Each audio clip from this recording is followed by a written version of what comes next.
Good. It's Andrew from producersociety.com. Today I'm gonna show you guys a quick tip for creating 808s in GarageBand. This applies to pretty much any other DAW as well, but it's something that I find that it's very useful, and it's gonna save you a lot of time and headache in the end. But anyway, so what it is that, you know, when you create 808s or other bass sounds in GarageBand, it's important to understand that because bass sounds are lower frequencies, it's much harder for the human ear to hear. So what you want to do is, to get around this, you actually just create 808s in the much higher register. So for instance, I would try going like up in the C4, C5 range.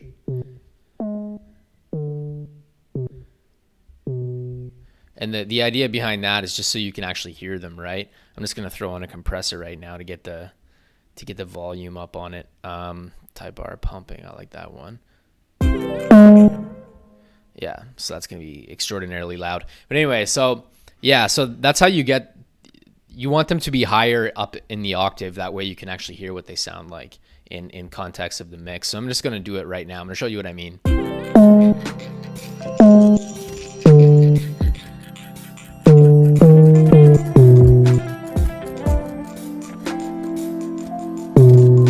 So anyway, you can see that those aren't in key at all. So, but we know that because they're much higher. Like if I were to drop them like way down here,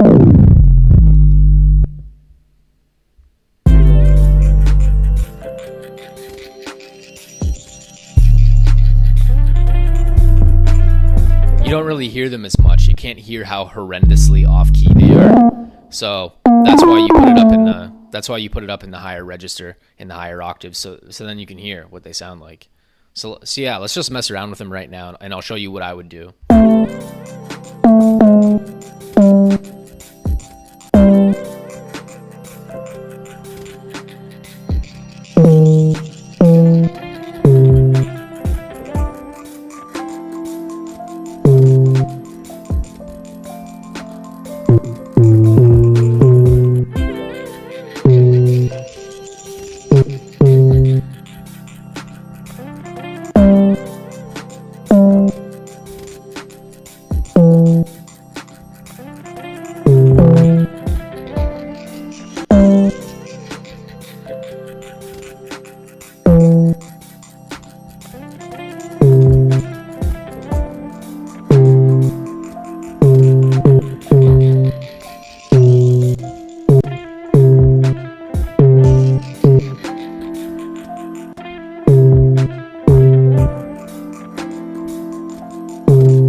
So anyway, yeah, so these are all on key now. They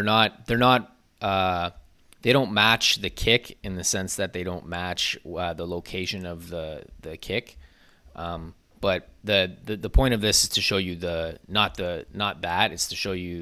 it's to show you the key. So I'm not gonna bother changing all that. But anyway, so because these are all in the high register, what you would do now is you look at that and you go, okay, well that's B4. So then you want to drag it all the way down. See, now it's one more octave down. So now it's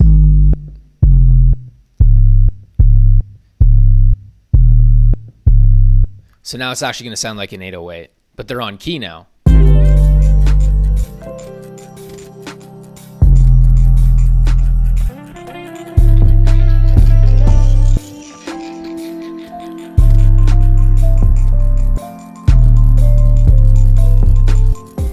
So anyway, that's it, man. So you just want to drag your 808s up to a higher octave, and then when you're done creating them and everything sounds on key, then you just drag them down a few octaves, usually 2 or 3 octaves, and then they'll be on key and they'll be good to go. Now in this case, as I said before, they're not matched up with the kick, so that they don't sound that great. But anyway, as I said, it's kind of the point of this is to show you that you just want them to be on key, right? So that's how you do that, and that's I find that that's incredibly useful for creating bass sounds. And frankly, this applies to any other bass sound, like any other, not even just 808s, but in any bass sound, any low frequency sound. If you put it up a few octaves and then just drag it back down, drag it back down a few octaves afterwards, it's gonna sound a lot better, and then you know for sure that your sounds are on key. But anyway, that's it for this video. Hope this was helpful to you. Make sure you like and subscribe, then I'll see you in the next one. All right, peace.